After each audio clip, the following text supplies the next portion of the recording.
Hi everyone, welcome once again to Cooking with Tita right here in my kitchen.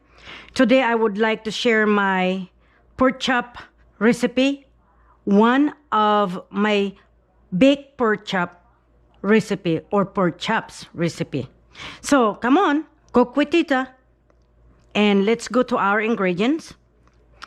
We have 3, 4, 5, 6 pieces of humongous pork chop pieces.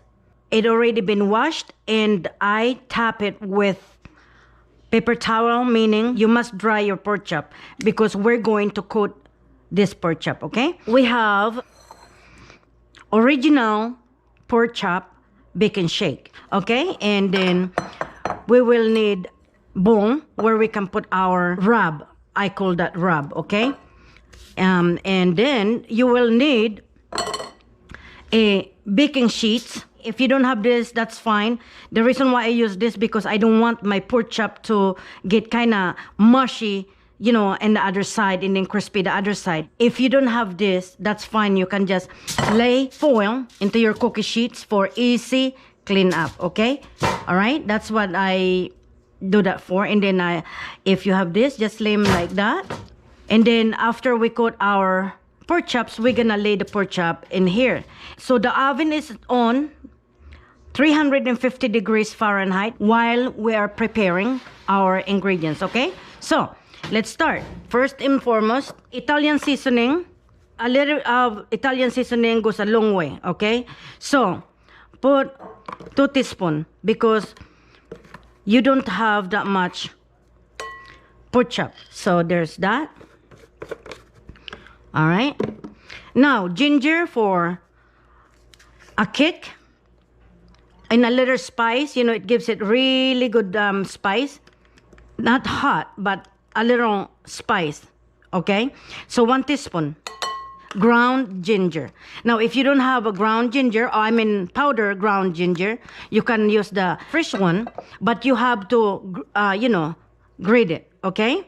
Now, black pepper, we're going to put half a teaspoon, okay? You know, because we already have some spice over here. Now, you must have powder onion, 1 teaspoon of powder onion. Now, for a kick, we're going to use ground mustard. If you don't have ground mustard or powder mustard, use the mustard, you know, regular yellow mustard, okay? 1 teaspoon of mustard, dry or wet. Now, garlic salt, we want to put 2 teaspoons of this, okay? Because we're not using salt. So, this is our salt, 2 teaspoons, okay? All right. Now, garlic, if you know me, you know I love garlic, or I like garlic a lot. So we're gonna put 2 of this, okay? And you can put more if you want, but I want 2. Soy sauce. So we're gonna put just 3 teaspoons, okay? Because we already have salt in there, and this is salty. Now, you can use any oil. Any oil will do. Today I'm using vegetable oil, okay? Now we're gonna put that in here. Well, I'm gonna show you how much you need. We need I would say 4 to 5 teaspoons. That was already 3 of oil to moisten our rub, okay? So that was 5. Well, let's see if it's already moistened. Yeah, that's it, okay? Now, to rub it in there, we must use our finger. You don't want to put a lot, and you don't want to put less. So, like that. You know, you're kind of just giving the meat some flavoring before you dip it in here, and then, you know, not too much, okay? Just a hint of flavor. All right, so like that. Rub it, rub it, rub it. Rub a lot, rub a little. Up to you. Okay? But, okay, see? Nice, nice coated.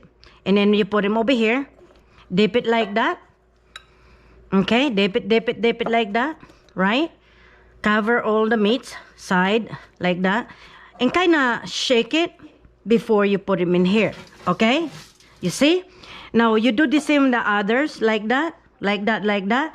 And then you put it in your preheated oven for 35 to 40 minutes.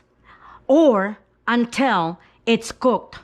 Now, if you don't have a thermometer, you kind of slit the middle or the thickest of your pork chop and see the pork chop it's already cooked. In other words, when the liquid is clear, of course, it's cooked. Okay?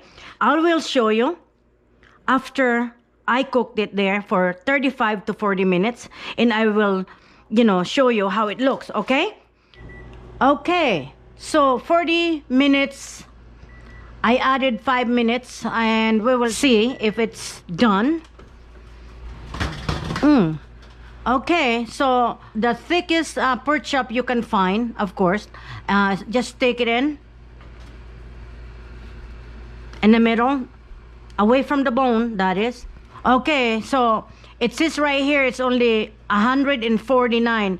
The pork should be 165, okay? Let me see this one. It's not quite done because we have a humongous pork chop, so we're gonna let it go for, I would say, 10 more minutes, okay? 10 more minutes, and then we'll check again. Okay, our 10 more minutes all done. So I see that a clear liquid's coming out, so it means it's probably done because it's already clear. See that? So, but just in case, I wanted to poke it again. Okay. It says 160, which is done. Perfect. So, yeah, 160. Nice. Very good. Very good. Now, if you don't have this, no worries. Kind of give it a slit in the middle. See? It's clear. Can you see that? It's clear. And also the juices that comes out, it's also clear. So it means it's done. Now, what we gotta do, we have to take it out. Be careful. Okay, really hot. So, let's let it cool off. And then we'll transfer it into the plate. Okay? Alright guys, let's taste our pork chop. I wish you can smell this. All the herbs and all the ingredients we put in there, it's really delish. Anyway, let's try. Oh my goodness. You can pair it with anything you want to pair it with. Rice, vegetable. Oh my goodness, the pork chop is so tender and juicy, guys. The recipe for the Brussels sprout, it's in a video.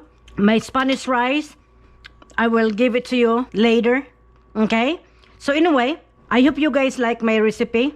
I will see you again when you cook with Tita right here in my kitchen. As I always say, bon appetit. Bye!